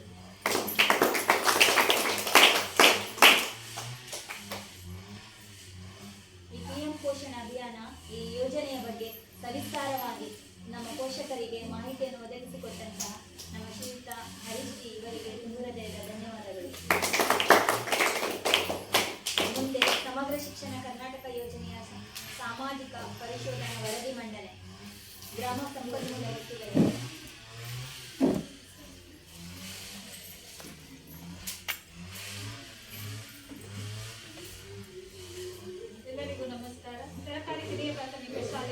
ಮೂಡಬಿದ್ರೆವರೆ ಇಲ್ಲಿ ಪೋಷಣ ಶಕ್ತಿ ಅಭಿಯಾನ ಯೋಜನೆಯ ಸಾಮಾಜಿಕ ಪರಿಶೋಧನೆ ಗ್ರಾಮ ಸಭಾ ನಡವಳಿಕೆಗಳು ವರದಿಯ ಸಾರಾಂಶ. ವಿದ್ಯಾರ್ಥಿಗಳ ದಾಖಲಾತಿ ಮತ್ತು ಹಾಜರಾತಿಗೆ ಸಂಬಂಧಿಸಿರುವ ಬಗ್ಗೆ ಸದರಿ ಸಾಲಿನಲ್ಲಿ ಒಟ್ಟು 27 ವಿದ್ಯಾರ್ಥಿಗಳು ದಾಖಲಾಗಿದ್ದು, ಸಾಮಾಜಿಕ ಪರಿಶೋಧನೆ ಮೊದಲ ದಿನ 21 ವಿದ್ಯಾರ್ಥಿಗಳು ಹಾಗೂ ಎರಡನೇ ದಿನ 25 ವಿದ್ಯಾರ್ಥಿಗಳು ಹಾಜರಾಗಿದ್ದರು. ಎಲ್ಲ ವಿದ್ಯಾರ್ಥಿಗಳು ಸ್ವೀಕರಿಸುವ ಬಗ್ಗೆ ಪರಿಶೀಲಿಸಲಾಗಿದೆ. ಆಹಾರದಲ್ಲಿ ಪೌಷ್ಟಿಕಾಂಶವುಳ್ಳ ತರಕಾರಿಗಳನ್ನು ಉಪಯೋಗಿಸುತ್ತಿದ್ದು, ಪ್ರತಿನಿತ್ಯ ವಿವಿಧ ರೀತಿಯ ಪೌಷ್ಟಿಕಾಂಶವುಳ್ಳ ತರಕಾರಿಗಳನ್ನು ನೀಡುತ್ತಿದ್ದಾರೆ. ಈ ಆಹಾರದಲ್ಲಿ ವಿಟಮಿನ್ ಸಿಗಳಂತಹ ಪೌಷ್ಟಿಕಾಂಶಗಳಿರುವುದು ಕಂಡುಬಂದಿರುತ್ತದೆ. ಅಡುಗೆ ಕೇಂದ್ರವು ಸ್ವಚ್ಛತೆಯಿಂದ ಇದ್ದು ಇನ್ನಷ್ಟು ಸ್ವಚ್ಛತೆಯನ್ನು ಕಾಯ್ದುಕೊಳ್ಳಬೇಕಾಗಿದೆ. ನೀರಿನ ವ್ಯವಸ್ಥೆ ಇದೆ. ಕಟ್ಟಡ ಸುರಕ್ಷತೆಯಿಂದ ಕೂಡಿದ್ದು ದಾಸ್ತಾನು ಕೊಠಡಿ ಪ್ರತ್ಯೇಕವಾಗಿರುವುದಿಲ್ಲ. ಸ್ಥಳಾವಕಾಶದ ಕೊರತೆ ಇರುವುದು ಕಂಡುಬಂದಿರುವುದು. ಅಡುಗೆ ಸಿದ್ಧಪಡಿಸಲು ಬೇಕಾದ ಪಾತ್ರೆ ಪರಿಸರಗಳನ್ನು ಸಂರಕ್ಷಿಸುತ್ತದೆ. ಎಲ್ಲ ಮಕ್ಕಳು ಮಧ್ಯಾಹ್ನ ಬಿಸಿಯೂಟ ಸೇವಿಸುತ್ತಿದ್ದು, ಸಾಮಾಜಿಕ ಪರಿಶೋಧನಾ ದಿನದಂದು ಒಂದು ವಿದ್ಯಾರ್ಥಿ ಮಧ್ಯಾಹ್ನ ಬಿಸಿಯೂಟ ಸೇವಿಸದೇ ಇರುವುದು ಕಂಡುಬಂದಿರುತ್ತದೆ. ಮಕ್ಕಳ ಸಂಖ್ಯೆಗೆ ಅನುಗುಣವಾಗಿ ಆಹಾರ ಧಾನ್ಯಗಳು ಪೂರೈಕೆಯಾಗುತ್ತಿದೆ. ದಿನಾಂಕ 1/9/2025 ಮತ್ತು 28/11/2025ರಂದು ಮಾಸಿಕವಾಗಿ ಶಾಲೆಗೆ ಆಹಾರ ಪೂರೈಕೆಯಾಗಿರುತ್ತದೆ. ದಾಸ್ತಾನು ಕೇಂದ್ರದಲ್ಲಿ ನಿರ್ವಹಿಸಿರುವ ಫುಡ್ ಸ್ಟಾಕ್ ಪುಸ್ತಕದಲ್ಲಿ ಒಟ್ಟು ಅಕ್ಕಿ 25 ಕೆಜಿ, ಹಾಲಿನ ಪುಡಿ 5.56 ಕೆಜಿ, ಬೇಳೆ 53.76 ಕೆಜಿ, ಎಣ್ಣೆ 2.84 ಲೀಟರ್ ನಮೂದಾಗಿದ್ದು, ಸಾಮಾಜಿಕ ಪರಿಶೋಧನಾ ತಂಡ ಪರಿಶೀಲಿಸಿದ ಸಂದರ್ಭದಲ್ಲಿ ಅಕ್ಕಿ 55 ಕೆಜಿ, ಹಾಲಿನ ಪುಡಿ 7 ಕೆಜಿ, ಬೇಳೆ 23 ಕೆಜಿ, ಎಣ್ಣೆ 3 ಲೀಟರ್ 150 ml ಕಂಡುಬಂದಿದ್ದು, ದಿನಾಂಕ 28/11/2025ರಂದು ರಾಗಿ ಹುಡಿ 4 ಕೆಜಿ, ಹಾಲಿನ ಹುಡಿ 10 ಕೆಜಿ ಮರುಪೂರೈಕೆಯಾಗಿರುವುದು ಕಂಡುಬಂದಿರುತ್ತದೆ. ಒಬ್ಬ ವಿದ್ಯಾರ್ಥಿಗೆ ತಲಾ ₹6.78 ಆಹಾರ ತಯಾರಿಕಾ ವೆಚ್ಚದಂತೆ ಆಹಾರ ತಯಾರಿಸುತ್ತಿದ್ದು, ಮಕ್ಕಳು ಉತ್ತಮ ರೀತಿಯಲ್ಲಿ ಆಹಾರ ಸೇವನೆ ಮಾಡುತ್ತಿರುವುದು ಕಂಡುಬಂದಿರುತ್ತದೆ. ಮುಖ್ಯ ಅಡುಗೆ ಸಿಬ್ಬಂದಿಯವರಿಗೆ ₹4,700ರಂತೆ ಹಾಗೂ ಸಹಾಯಕ ಸಿಬ್ಬಂದಿಯವರಿಗೆ ₹4,600ರಂತೆ ವೇತನ ನೀಡುತ್ತಿದ್ದಾರೆ. ಒಟ್ಟು ಒಬ್ಬರು ಮುಖ್ಯ ಅಡುಗೆ ಸಿಬ್ಬಂದಿ ಮತ್ತು ಒಬ್ಬರು ಸಹಾಯಕ ಸಿಬ್ಬಂದಿಯವರು ಇರುವುದು ಕಂಡುಬಂದಿರುತ್ತದೆ. ಅಕ್ಷರ ದಾಸೋಹ ಖಾತೆಯು ಮುಖ್ಯ ಶಿಕ್ಷಕರು ಮತ್ತು ಎಸ್ಡಿಎಂಸಿ ಅಧ್ಯಕ್ಷರ ಜಂಟಿ ಖಾತೆಯಾಗಿದ್ದು ಶೈಕ್ಷಣಿಕ ವರ್ಷದಲ್ಲಿ ಒಟ್ಟು ರೂಪಾಯಿ 13,916 ಅನುದಾನ ಬಂದಿರುತ್ತದೆ ಮತ್ತು ಸಾಮಾಜಿಕ ಪರಿಶೋಧನಾ ತಂಡ ಭೇಟಿ ನೀಡಿದ ದಿನಾಂಕ 27/11/2025ರಂದು ಅಕ್ಷರ ದಾಸೋಹ ಖಾತೆಯಲ್ಲಿರುವ ಅನುದಾನದ ಉಳಿಕೆ ಮೊತ್ತ 48,318 ರೂಪಾಯಿ ಕಂಡುಬಂದಿರುತ್ತದೆ. ಶಾಲೆಯಲ್ಲಿ ಮಕ್ಕಳಿಗೆ ಶುದ್ಧ ಕುಡಿಯುವ ನೀರಿನ ವ್ಯವಸ್ಥೆ ಇರುವುದು ಕಂಡುಬಂದಿರುತ್ತದೆ. ಶಾಲೆಯಲ್ಲಿ ಶೌಚಾಲಯದ ವ್ಯವಸ್ಥೆ ಇದ್ದು ನೀರಿನ ವ್ಯವಸ್ಥೆ ಇರುವುದು ಕಂಡುಬಂದಿರುತ್ತದೆ. ಮಧ್ಯಾಹ್ನ ಉಪಹಾರ ಯೋಜನೆಯ ಫಲಾನುಭವಿಗಳು ಒಟ್ಟಾಗಿ ಕೂತು ಆಹಾರ ಸೇವಿಸುತ್ತಿದ್ದಾರೆ. ಮಕ್ಕಳಲ್ಲಿ ಯಾವುದೇ ರೀತಿಯ ತಾರತಮ್ಯಗಳು ಕಂಡುಬಂದಿರುವುದಿಲ್ಲ. ಆರೋಗ್ಯ ತಪಾಸಣೆ ಕಾರ್ಡ್ ಮತ್ತು ಪೋಷಣ್ ಕಾರ್ಡ್ಗಳನ್ನು ಮತ್ತು ದಾಖಲೆಗಳನ್ನು ವಿದ್ಯಾರ್ಥಿವಾರು ತರಗತಿವಾರು ಸರಿಯಾಗಿ ನಿರ್ವಹಿಸಲಾಗುತ್ತಿದೆ. ಶಾಲೆಯಲ್ಲಿ ಅಡುಗೆ ಸಿಬ್ಬಂದಿಯವರು ಮತ್ತು ಮುಖ್ಯ ಶಿಕ್ಷಕರು ಬೇಯಿಸಿದ ಆಹಾರವನ್ನು ಸೇವಿಸಿ ರುಚಿ ಪುಸ್ತಕದಲ್ಲಿ ನಮೂದಿಸಿರುತ್ತಾರೆ. ಮಕ್ಕಳಿಗೆ ಬೇಕಾದ ತಟ್ಟೆ ಲೋಟ ಸಾಕಷ್ಟು ಪ್ರಮಾಣದಲ್ಲಿ ಲಭ್ಯವಿರುವುದು ಕಂಡುಬಂದಿರುತ್ತದೆ. ಮಕ್ಕಳಿಗೆ ವಾರದಲ್ಲಿ 6 ದಿನ ಮೊಟ್ಟೆಯನ್ನು ನೀಡಲಾಗುತ್ತಿದೆ. ಅಡುಗೆ ಕೇಂದ್ರದಲ್ಲಿ ಅಗ್ನಿನಂದಕ ಉಪಕರಣವನ್ನು ನಿರ್ವಹಿಸಲಾಗುತ್ತಿದೆ. ಇದನ್ನು ಉಪಯೋಗಿಸುವ ತರಬೇತಿಯನ್ನು ಮುಖ್ಯ ಅಡುಗೆ ಸಿಬ್ಬಂದಿಯವರಿಗೆ ಶಾಲಾ ಶಿಕ್ಷಕ ವರ್ಗದವರು ತಿಳಿಸಿರುತ್ತಾರೆ. ಅಡುಗೆ ಕೇಂದ್ರದಲ್ಲಿ ಶಾಲಾ ಹಾಜರಾತಿಯ ವಿವರಗಳು ಲಭ್ಯವಿರುತ್ತದೆ. ಆಹಾರ ಅಪವ್ಯಯವಾಗುತ್ತಿರುವ ಪ್ರಕರಣಗಳು ಶಾಲೆಯಲ್ಲಿ ಮಕ್ಕಳು ಬಿಸಿಯೂಟವನ್ನು ಸೇವಿಸುತ್ತಿದ್ದು ಆಹಾರ ಅಪವ್ಯಯವಾಗುತ್ತಿರುವ ಪ್ರಕರಣ ಕಂಡುಬಂದಿಲ್ಲ. ಸಾಮಾಜಿಕ ಪರಿಶೋಧನಾ ತಂಡ ಪರಿಶೀಲಿಸಿರುತ್ತದೆ. ಧನ್ಯವಾದಗಳು.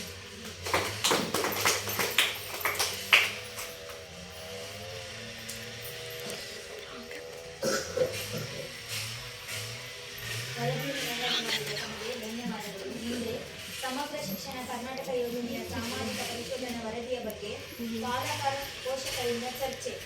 ಅವರು ವರದಿ ಮಂಡಿಸಿದ್ರಲ್ಲ, ಅದರ ಮೇಲೆ ಚರ್ಚೆಗಳು.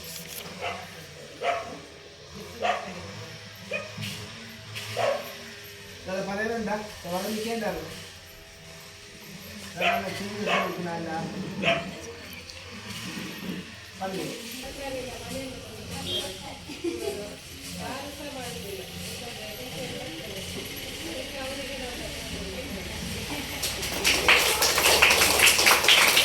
ಮುಖ್ಯ ಶಿಕ್ಷಕರು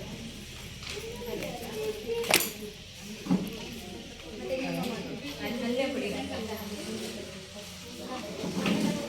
ವೇದಿಕೆಯಲ್ಲಿರುವ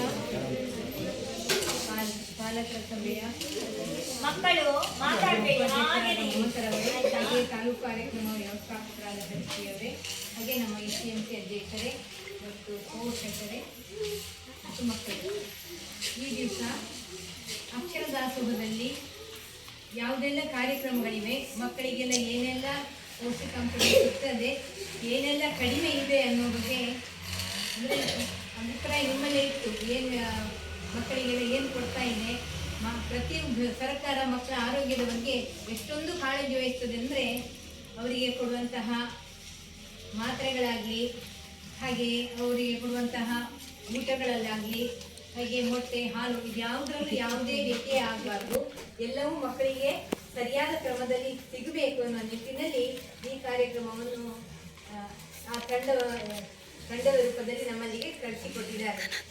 ನಿಜಕ್ಕೂ ಇದು ನಮಗೂ ಖುಷಿ. ಯಾಕಂದ್ರೆ ನಮ್ಮಲ್ಲಿ ಏನು ತಪ್ಪುಗಳಿದೆ ಅದನ್ನು ಸರಿ ಮಾಡಿಕೊಳ್ಳಿಕ್ಕೆ ನಮಗೊಂದು ಅವಕಾಶ ಆಯಿತು. ಯಾಕಂದ್ರೆ ಒಂದು ಸ್ವಚ್ಛತೆ ಬಗ್ಗೆ ನಮಗೆ ಸ್ವಲ್ಪ ಗಮನ ಕೊಡ್ಲಿಕ್ಕಾಯ್ತು. ಇಲ್ಲಾಂದ್ರೆ ಒಂದೊಂದ್ಸಲ ಈ ಸಲದಲ್ಲಿ ಮಳೆಗಾಲದಲ್ಲಿ ತುಂಬಾ ಮಳೆ ಇದ್ದ ಕಾರಣ ಅಕ್ಕಿಗಳನ್ನು ಸಮೇತ ಹೊರಗಿಡುವ ಹಾಗಿರ್ಲಿಲ್ಲ. 2 ದಿನ ಇಟ್ಟರೆ ಮತ್ತೊಂದು ದಿವಸ ಮಳೆ ಬಂದಾಗಾಯ್ತು. ಅಂತೂ ಇವರು ಬಂದದ್ರಿಂದ ನಮಗೂ ನಾವು ಸ್ವಲ್ಪ ಎಚ್ಚೆತ್ತುಕೊಳ್ಳುವ ಹಾಗಾಯಿತು. ಯಾಕಂದ್ರೆ ಇನ್ನೂ ಸಹ ನಾವು ಸ್ವಚ್ಛತೆಯಲ್ಲಿ ಇನ್ನೂ ಉತ್ತಮ ಮಟ್ಟವನ್ನು ಇನ್ನೂ ತಲುಪಬೇಕು ಅಂತ ನಮ್ಗೆ ಅನಿಸಿತು. ಹಾಗೆಯೇ ಇನ್ನೊಂದು ಹೇಳೋದಾದ್ರೆ ಈ ಅಕ್ಷರ ದಾಸೋಹದ ನಮ್ಮ ಮಕ್ಕಳ ಮಟ್ಟಿಗೆ ನನ್ನ ಅಭಿಪ್ರಾಯದಲ್ಲಿ ಯಾವುದಕ್ಕೂ ಕಡಿಮೆ ಇಲ್ಲ. ಪೋಷಕರು ಸಹ ಪ್ರತಿ ಮಕ್ಕಳಿಗೆ ಯಾವುದೇ ಹಬ್ಬ ಏನಾದರೂ ಅಂದ್ರೆ ಮೊನ್ನೆ ಮದುವೆ ಕಾರ್ಯಕ್ರಮಗಳಿರಲಿ, ಮಕ್ಕಳ ನಾಮಕರಣ ಇರಲಿ, ಯಾವುದೇ ಸಂದರ್ಭದಲ್ಲೂ ಶಾಲಾ ಮಕ್ಕಳಿಗೆ ಸಿಹಿ ತಿಂಡಿ ಕೊಡ್ತಾರೆ. ಅದೇ ರೀತಿ ನಾವು ಇನ್ನೊಂದು ಮಾಡಿದ್ದು ಊರ ಸಂಭ್ರಮ ನಿಧಿಗೆ ಮಕ್ಕಳಿಗಾಗಿ ಹಣದ ರೂಪದಲ್ಲಿ ಯಾವುದಾದ್ರೂ ಕೊಡ್ತಾರೆ. ಹಾಗಾಗಿ ಮಕ್ಕಳಿಗೆ ಯಾವುದೇ ವಿಷಯದಲ್ಲೂ ಅವರಿಗೆ ಶೀತಕ್ಕೆ ಮಾತ್ರ ನಾನು ಯಾವಾಗಲೂ ಮದ್ದು ತಂದಿರ್ತಿದ್ದೆ, ಇದು ತಗೊಳ್ಳಿ, ಇದು ಕುಡಿಯಿರಿ ಅಂತ ಹೇಳಿ. ಅವರಿಗೆ ಭಾರಿ ಖುಷಿ. ಈ ಸಲ ಮುಗ್ದೋಗಿದೆ ಮಾತ್ರ, ಮೊನ್ನೆ ಸಿಆರ್ಪಿ ಬಂದವರು ಇಟ್ಕೊಂಡು ಹೋಗಿದ್ರು. ಹಾಗೆ ಯಾವಾಗಲೂ ಆರೋಗ್ಯದ ಬಗ್ಗೆಯೂ ನಾವು ಮಕ್ಕಳ ಬಗ್ಗೆ ಮುತುವರ್ಜಿಯನ್ನು ವಹಿಸ್ತಾ ಇರ್ತೇವೆ. ಹಾಗೆಯೇ ಒಂದು ಬೇಜಾರಂದ್ರೆ ಇವರು ಬಂದ 2 ದಿನ ನಮ್ಮಲ್ಲಿ ಎಷ್ಟು ಮಕ್ಕಳಿದ್ದಾರೆ ಹೇಳಿ ನೀವೇ? 27 ಮಕ್ಕಳಿದ್ದೀರಿ ಅಲ್ವಾ? ಇವರು 2 ಸಲ ಬಂದಾಗ್ಲೂ ಮೊನ್ನೆಯೂ 21, ಇವತ್ತು 21 ಮಕ್ಕಳು ಅಲ್ವಾ? ಮತ್ತೆ ಷಷ್ಠಿ. ಹಾ? ಮದುವೆ ಮೊನ್ನೆ ಷಷ್ಠಿಗಳಲ್ಲಿ ಮದುವೆ ಋಷಿಕನವರ. ಹಾಗೆ ಇವತ್ತೆಂತದ್ದು ಫಲವೇನಲ್ಲಿ ಮಕ್ಕಳು ಇಲ್ಲ ಅಲ್ವಾ? ಅಂತೂ ಯಾವತ್ತೂ ನೀವು ತಪ್ಪಿಸ್ಬೇಡಿ.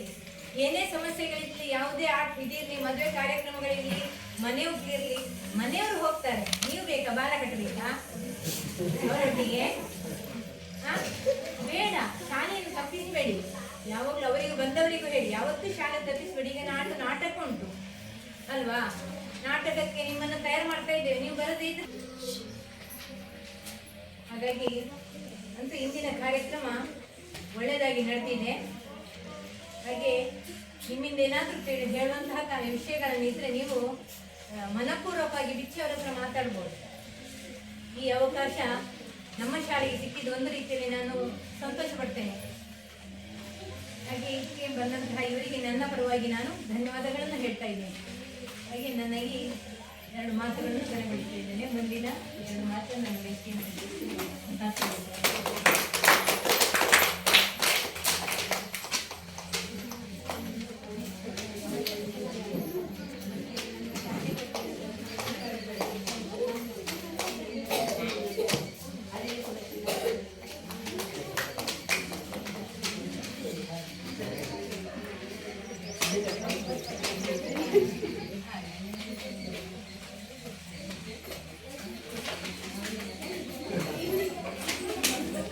ಹೇಳಿದ್ದಾರೆ ನಿಮಗೆ ಅಧ್ಯಕ್ಷರು ಅಧ್ಯಕ್ಷರು ಯಾವಾಗ ಹೀಗೆ ಮಾತಾಡಿದ್ರೆ ಮಕ್ಕಳಲ್ಲಿ ಮಾತಾಡ್ತಾರೆ.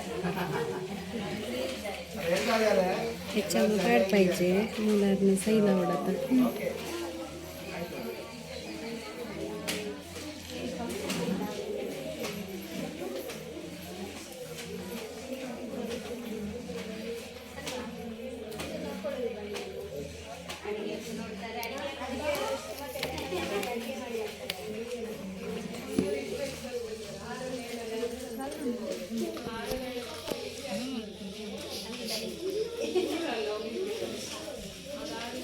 ಹಾಗೆ ಅದನ್ನು ಬೆಳಿಗ್ಗೆ ನೀವು ಈ ಸಂದರ್ಭದಲ್ಲಿ ಕೂಡ ದಾಖಲೆ ಮಾಡಿಕೊಂಡು ಬರೀ 6 ಮತ್ತು 7ಕ್ಕೆ ಅವಕಾಶ ಮಾಡಿಕೊಳ್ಬೇಕು. ರಾತ್ರಿ ಒಳ್ಳೆ ಎಂಚಿಗೆರೆ ಬರುತ್ತೆ.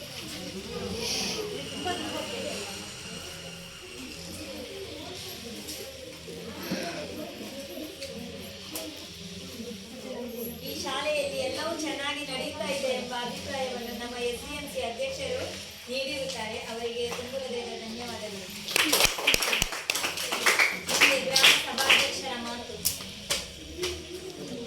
ಇವರು ಸಭಾಧ್ಯಕ್ಷರು.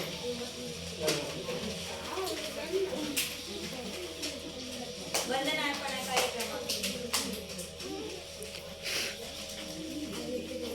ಈ ದಿನ ಸಾಮಾಜಿಕ ಪರಿಶೋಧನಾ ನಿರ್ದೇಶನಾಲಯ ಗ್ರಾಮೀಣಾಭಿವೃದ್ಧಿ ಮತ್ತು ಪಂಚಾಯತ್ ರಾಜ್ ಇಲಾಖೆ ಬೆಂಗಳೂರು, ದಕ್ಷಿಣ ಕನ್ನಡ ಜಿಲ್ಲಾ ಪಂಚಾಯತ್ ಮಂಗಳೂರು, ಪ್ರಧಾನಮಂತ್ರಿ ಪೋಷಣ ಶಕ್ತಿ ನಿರ್ಮಾಣ ಮಧ್ಯಾಹ್ನ ಉಪಹಾರ ಯೋಜನೆಯ ಸಾಮಾಜಿಕ ಪರಿಶೋಧನಾ ಪಾಲಕರ ಸಭೆಯಲ್ಲಿ ನಮ್ಮೊಂದಿಗೆ ಹಾಜರಿದ್ದು ಈ ಸಭೆಯಲ್ಲಿ ಪ್ರಾಸ್ತಾವಿಕ ಮಾತುಗಳನ್ನಾಡಿ ಈ ಯೋಜನೆಯ ಸವಿಸ್ತಾರವಾದ ಮಾಹಿತಿಯನ್ನು ಒದಗಿಸಿಕೊಟ್ಟಂತಹ ನಮ್ಮ ಶ್ರೀಯುತ ಹರೀಶ್ ಜಿ, ತಾಲೂಕು ಕಾರ್ಯಕ್ರಮ ವ್ಯವಸ್ಥಾಪಕರು, ಸಾಮಾಜಿಕ ಪರಿಶೋಧನೆ, ಮೂಡಬಿದ್ರೆ ತಾಲೂಕು, ಇವರಿಗೆ ಎಲ್ಲರ ಪರವಾಗಿ ತುಂಬು ಹೃದಯದ ಧನ್ಯವಾದಗಳನ್ನು ಸಲ್ಲಿಸುತ್ತೇನೆ. ಅದೇ ರೀತಿ 3 ದಿನಗಳಿಂದ ನಮ್ಮ ಶಾಲೆಯಲ್ಲಿ ಯಾವ ರೀತಿ ಯೋಜನೆ ಅನುಷ್ಠಾನಗೊಳ್ಳುತ್ತಿದೆ ಎಂಬುದರ ಬಗ್ಗೆ ಸವಿಸ್ತಾರವಾದ ವರದಿ ಮಂಡನೆಯನ್ನು ನಮ್ಮ ಗ್ರಾಮ ಸಂಪನ್ಮೂಲ ವ್ಯಕ್ತಿಗಳು ಅದನ್ನು ನೀಡಿರುತ್ತಾರೆ. ಶ್ರೀಮತಿ ಸವಿತಾ ಹಾಗೂ ಶ್ರೀಮತಿ ಶ್ವೇತಾ, ತಮಗೂ ತುಂಬು ಹೃದಯದ ಧನ್ಯವಾದಗಳು. ಪೋಷಕರ ಸಭೆಯನ್ನು ನಾವು ಆಗಾಗ ಕರೀತಾ ಇರ್ತೀವಿ, ಆದರೂ ಸಹ ನೀವು ದೊಡ್ಡ ಮನಸ್ಸು ಮಾಡಿಕೊಂಡು ನಿಮ್ಮ ಅಮೂಲ್ಯವಾದ ಸಮಯವನ್ನು ನಮಗೆ ಕೊಟ್ಟು ಈ ಒಂದು ಸಭೆಯಲ್ಲಿ ನೀವು ಪಾಲ್ಗೊಂಡಂತಹ ಈ ಮಕ್ಕಳ ಪೋಷಕರಿಗೆ ನಮಗೆ ತುಂಬು ಹೃದಯದ ಧನ್ಯವಾದಗಳು. ಈ ಸಭೆಯಲ್ಲಿ ಸಭಾಧ್ಯಕ್ಷರು, ಗ್ರಾಮ ಸಭೆಯ ಅಧ್ಯಕ್ಷತೆಯನ್ನು ವಹಿಸಿಕೊಂಡಂತಹ ನಮ್ಮ SDMCಯ ಉಪಾಧ್ಯಕ್ಷರು ಶ್ರೀಮತಿ ಮಮತಾ ಮೇಡಮ್, ನಿಮಗೂ ತುಂಬು ಹೃದಯದ ಕೃತಜ್ಞತೆಗಳು. ಈ ಯೋಜನೆಯ ಬಗ್ಗೆ ಎಲ್ಲವೂ ಉತ್ತಮವಾಗಿ ಈ ಯೋಜನೆ ಈ ಶಾಲೆಯಲ್ಲಿ ಅನುಷ್ಠಾನಗೊಳ್ಳುತ್ತಿದೆ ಎಂಬ ಮಾತುಗಳನ್ನಾಡಿದ SDMC ಅಧ್ಯಕ್ಷರಾದ ಶ್ರೀಮತಿ ರೇಣುಕಾ, ತಮಗೂ ತುಂಬು ಹೃದಯದ ಕೃತಜ್ಞತೆಗಳು. ಈ ಶಾಲೆಯ ಉತ್ತರಾದಿತ್ವ ಅಂದರೆ ಈ ಶಾಲೆಯು ಉತ್ತಮವಾಗಿ ನಡೀತಾ ಇದೆ. ನಾನು ಇನ್ನು 10-20 ದಿನ ಆದದಷ್ಟೇ, ಆದರೆ ಇಲ್ಲಿ ಚೆನ್ನಾಗಿ ಎಲ್ಲ ಕಾರ್ಯಕ್ರಮಗಳು ಚೆನ್ನಾಗಿ ನಡೆಯುತ್ತಿವೆ.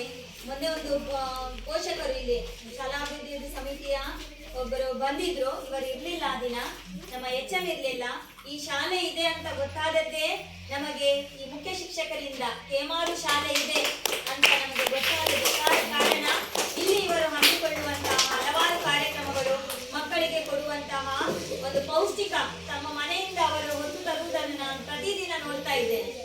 ಏನಿದ್ರು ಕೂಡ ಅವರು ಗಂಡ ಹೆಂಡತಿ ಇಬ್ಬರು ಕೂಡ, ಅವರ ಯಜಮಾನರು ಕೂಡ ನಿವೃತ್ತ ಮುಖ್ಯ ಶಿಕ್ಷಕರು, ಅವರು ಬಂದಿದ್ದಾರೆ. ಇವತ್ತು ಬಸಳೆಗೆ ದೊಂಪ ಹಾಕ್ಲಿಕ್ಕೆ ಅಷ್ಟು ಮನೆಯಿಂದ ಆ ಕಂಬಗಳನ್ನೆಲ್ಲ ಹೊತ್ತುಕೊಂಡು ಬಂದಿದ್ದಾರೆ.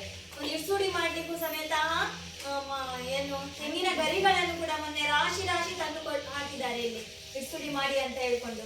ಏನು ಇದ್ರೂ ಕೂಡ ಅವರು ಶಾಲೆಗಾಗಿ ತಮ್ಮ ಸಮರ್ಪಣಾ ಭಾವವನ್ನು ಅವರು ಈ ಶಾಲೆಗೆ ಕೊಟ್ಟಿರುತ್ತಾರೆ.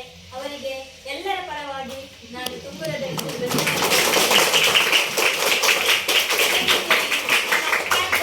ನಮಗೆ ಒಂದು ಮನೆ ಇದ್ದ ಹಾಗೆ ಎಷ್ಟು ಖುಷಿ ಆಗ್ತದೆ ಅಂತ ಹೇಳಿದ್ರೆ, ಈ ಮಕ್ಕಳನ್ನು ಬಿಟ್ಟು ಹೋಗ್ಲಿಕ್ಕೆ ನಮಗೆ ಮನಸ್ಸು ಬರುವುದಿಲ್ಲ. ಅಷ್ಟು ಚೆನ್ನಾಗಿ ನಮ್ಮ ಜೊತೆಯಲ್ಲಿ ಅವರು ಒಡನಾಟವನ್ನು ಬೆಳೆಸಿಕೊಂಡಿದ್ದಾರೆ. ತಮಗೂ ಈ ಪುಟಾಣಿಗಳಿಗೂ ನಾನು ತುಂಬು ಹೃದಯದ ಕೃತಜ್ಞತೆಗಳನ್ನು ಸಲ್ಲಿಸುತ್ತೇನೆ.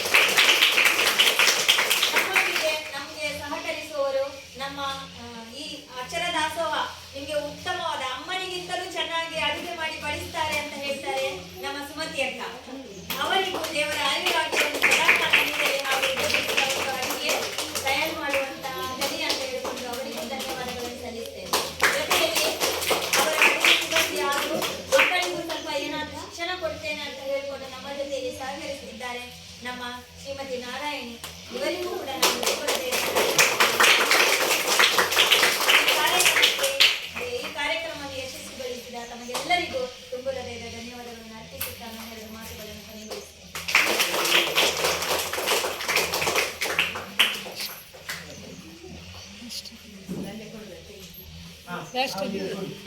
ರಾಷ್ಟ್ರಗೀತೆ